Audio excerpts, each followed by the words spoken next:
In 1 Corinthians chapter 10, verse 13, the Bible leaves us with a profound truth about temptation.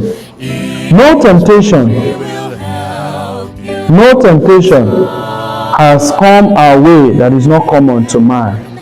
Every temptation that man faces is something that is common to mankind. And every human being who has faced temptation of this kind have either overcome it or has failed to overcome it. 1 Corinthians chapter 10 verse 13 makes us to understand there's a profound truth that God measures the size or the abilities we have even before allowing or permitting that temptations comes our way. So temptation is not for God. Temptation is for us to x-ray how much, to examine ourselves, to be able to gauge ourselves, to know how much we are able to bear, to know how much we are and how much we are not. Without temptations, we will not be able to understand our level spiritually. Sometimes we may not even be able to determine what we can deal with and what we cannot deal with.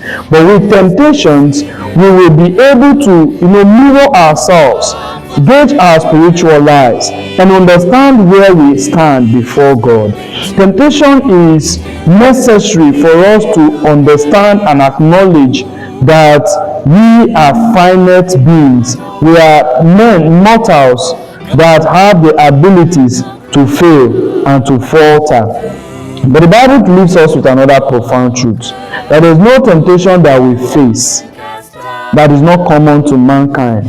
So you might think it is strange to you, but the reality is that someone has faced the exact same kind of temptation you are facing. It therefore means that you can get solutions even through the experience of other persons. It therefore means that we can actually find a way of escape by by going through the experiences of others in the scriptures, through the experiences of friends, through the experiences of families, through the experience of loved ones. Their experience with the temptation will also help us to navigate such temptations. Also, the Bible makes us understand that the temptations that come our way are not greater than us. They are not stronger than us. They are not something we cannot handle. These temptations are subject to our own choices and decisions, meaning that we can actually overcome it, or we submit ourselves to the fall. So whatever happens to you when you are tempted, you must realize that this temptation is not uncommon to man. You must also realize that you have what it takes to overcome this temptation. So you have a choice. Do you want to overcome the temptation, or you want the temptation to overcome you? What do you do with your temptations?